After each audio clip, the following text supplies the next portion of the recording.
Hey guys, it's me, Emily, and today I'm showing you my January 2020 sketchbook.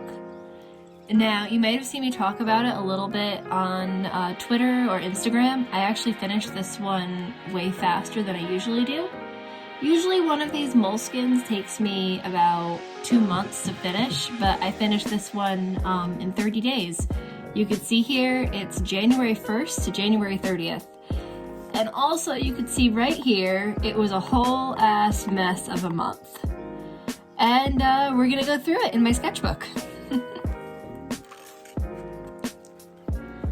We have a sketch here that went on to be a piece I posted online of Tabby with like a little sparkler firework. Some sketches I was doing to get some ideas out. That's actually like a weird self-portrait with a mirror up here. Now, this sketchbook had thicker paper than the ones I usually use, which actually might account for why I was able to fill it so much quicker than I usually do. But because the paper is thicker, I got to use my Copic markers. So we have some volume 2 ice cream nightmare tag here with his guitar looking very worried. And here we have a pen and ink sketch of Koji and the Dream God. Somebody made a rap about Untitled Goose Game, and I added the rap after I did the drawing. It just seemed to fit. Have some kind of off, am I centered? Yeah. Have some kind of off model crows on this page. This one has to steal the Declaration of Independence. And here we have an Entitled Goose Game goose, Dream God goose, causing problems on purpose, which is indeed what the Dream God does, and all geese do. Some more Volume 2 Dreamers. This was really fun.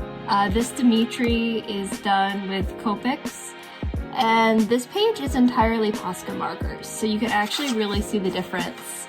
As far as Posca markers go, or Posca, I'm actually not sure how you say it now that I think about it, but as far as they go, I love this teal that I use for Dimitri, but this Copic color is so much closer to how it actually looked in the comic.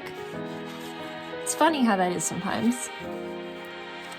Some more Copic marker stuff, and then this page is an envelope from a stationery set I had from back in high school, and I love the little envelope, so I ended up taping it in here for some, you know, positivity. It was kind of a weird month for me, but I do love this page, and I love all the colors. Some lists and some sketches, different things I have to do. I'm gonna try and skip over the other lists and things that I wrote on the margins. Oh, the comic about Crow eating pine needles because of the Land Before Time, which is actually something that I did, but I thought it was a lot funnier if the comic was Crow telling Dimitri about it. Some sketches, some reference from Instagram, I think, on the big one, and then just some other tabbies on the side. Kind of a different way to look at Cecilia's relationship with the spider nightmare. I'd like to do something else with this concept. I actually really like it. The spider nightmare always confounds me because I've had so many cracks at it with different versions of Anarchy Dreamers, and I've never been entirely happy with how I pulled it off. But I really like this one right here. Some Dream God and some LaCroix. I have a lot of LaCroix on my desk. I throw the cans out after I finish them, or recycle them, excuse me, but I'll often end up with 1 or 2 of them on my desk if I've been working all day, and they end up next to my Dream God statue, so it just looks like he's been drinking LaCroix all day. Some stickers of things that I like. I got these at Michael's.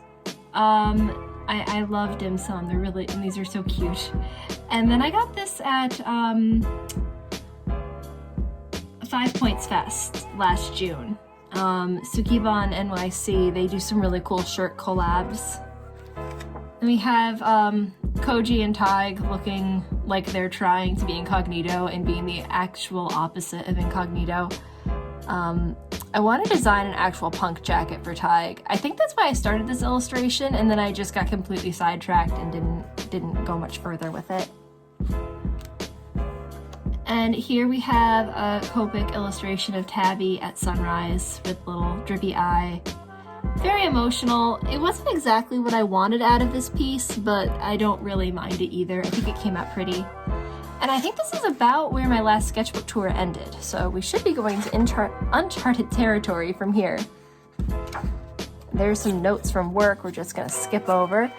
I think that might be why we stopped there before.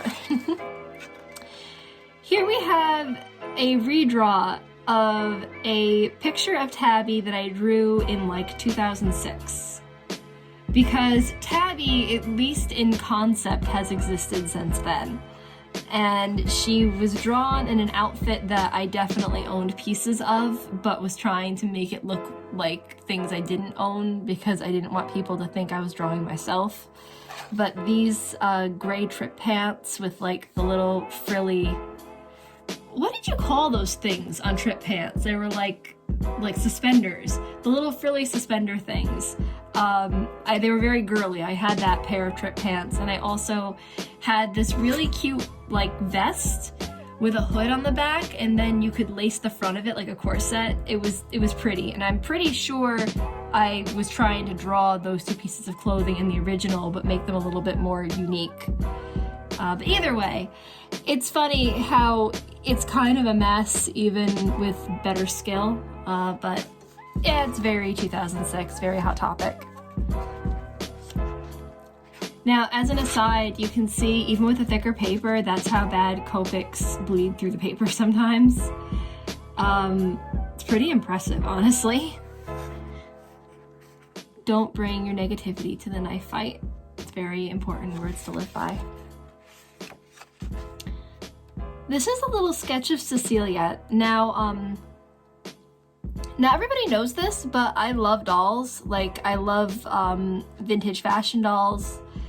I love Barbie, American Girl, and all that. I'm not a collector, but I really like looking at pictures of them. And I saw this custom Blythe doll the other day, or I guess it was like a couple weeks ago, on Instagram, and she looked so much like Cecilia. And so I just started sketching her, and then I made her look a little bit more like Cecilia. And ultimately, it just looks like Cecilia with really curly hair, and I think she's pretty cute. Practicing ponytails, because I've realized that I can only draw one ponytail, which is the one that Devlin has. Otherwise, everyone with a ponytail looks like Devlin. So I'm trying to get better at making ponytails more distinct, especially on my main characters. Speaking of Devlin, there she is. A little off model, but not terrible. And then over here we have a height chart. I believe that this is Devlin, Rosie, Tabby, Cecilia, and then Saomi, Koji's older sister. I think I remember what I was trying to do here, but I'm not going to talk about it yet because I still might do it. So this was the beginning of a companion piece to Marshmallow Horns. Not the Marshmallow Horns that I'm currently finishing, but the Marshmallow Horns that's actually updating on the website as of me. Oh wow, it's really off. Wow, whoops. As of me making this video. And in the middle of the comic, there's a point where Tig freaks out and there's a nightmare that happens, and that's basically what this is. I went to go see a show with my family called Rumors on the 12th apparently, and I drew the set while we were waiting for the show to start because we got there kind of early and then the show started late, so I was just kind of fidgeting around trying to figure out something to do. Want to square up again. I think the camera moved on me. So because I'm terrible at editing my videos, I'm just gonna like tell you guys, because I won't edit this out because I'm terrible. This stand that my camera is currently in was made to hold an iPhone 4, and I have an iPhone 11 stuffed into it, and I can already see that it's sliding out. So that's why the camera position is off. Either way, this is the Giant Baby Brother comic, which is a little light on the screen, but I really enjoyed this one. Jokes because he is so much taller than she is. Comics about my job, you know, life, etc. Very small O'Malley's. I made this as part of Hiveworks' monthly art challenge. January's art challenge was baby pictures. And I never really finished this, but I think it's cute. And it shows the cat puns with Tabby and Tide's names. A whole page of Devlins. Like, how much better does it get? It can get a lot better than that, but either way, I really like this profile and this profile. There's just enough of a difference between the two that this one looks a little bit more realistic than this one does, but this one looks more on model. But either way, I really like these, and then of course just angry triangle mouth Devlin is always great. And then we have Fire Hair Devlin. And I totally did an inked version of this on the computer that I am still in the process of coloring, but it's gonna look really good when it's done. I found out there's someone in Dark Souls that has a giant hat, and I thought that was great, so I drew him. And then I drew this lady, someone that will come up later. We have some tags, some tag expressions. I've been experimenting with drawing Tig with slightly fluffier, possibly a little bit curlier hair, because his hair is a little bit more like Tabby's in that it has a bit of a wave to it, but it's so much shorter you can't really see it. But I've also said in the past that he puts gel in his hair, which I think I'm still going with that, but it was kind of fun to see what it would look like if it was just like freshly washed and dried with nothing else in it.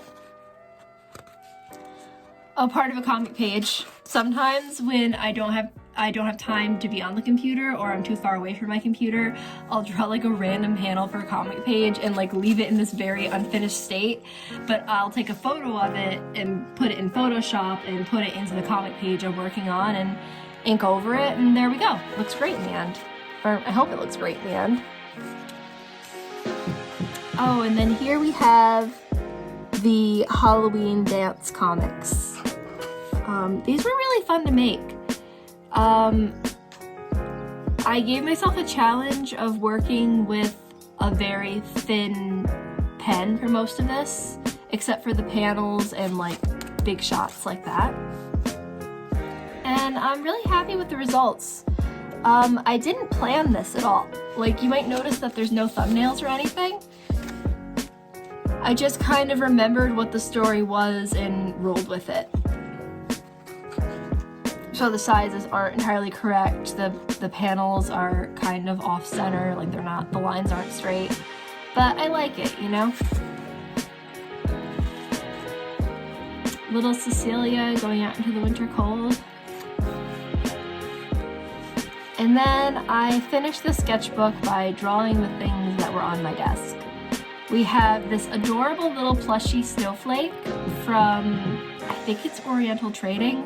We got them at work and I was obsessed with them, and after the event my boss gave me one. I love him. We have the Tokidoki New York Subway unicorn. I bought this at at New York Comic Con this year, and I love her and she protects my desk. And then my little squeaky pig. I went to a bar for this, a bar restaurant for this great dinner after New York Comic Con with a bunch of comic artists, and it was a Filipino restaurant, and they had these really cool tropical drinks, and somebody in the group got this drink that came with this little squeaky pig on a surfboard, and I was like, that's so cute, and the bartender just looks at me and throws me an extra little squeaky pig. and I love my little squeaky pig, and he's on my desk at work, and sometimes we use him for like fake Morse code at work to get messages across the hallway because he squeaks that loudly. And anyway, that's it. I always leave the very last page of my sketchbook blank and the very first page. There's really no reason why, I just feel like doing that. Now, in a sketchbook that's lasted me more than a month, or a sketchbook that's traveled somewhere with me, this pocket here will be filled with stuff. Receipts, stickers, phone numbers. If I had a convention, the back page will be like entirely addresses and orders because people come to my table and I don't have something anymore, but I have it back at my house, so I'll mail it to them. But this sketchbook didn't go anywhere with me. It literally just went about me, my normal life. I went to work. I saw Hadestown, which was awesome, and I saw that play, Rumors, I was telling you about. But otherwise, you know, I didn't have any shows or any big get-togethers this month. It was a lot of being at work and working hard, and it made for kind of a weird month. I was super busy all the time, and clearly I got work done, but I didn't feel like I did much of anything. But that's alright, sometimes we all have months like that. But anyway, thank you so much for coming with me on my sketchbook journey. If you have any questions, feel free to ask, and otherwise, I'll talk to you later. Bye!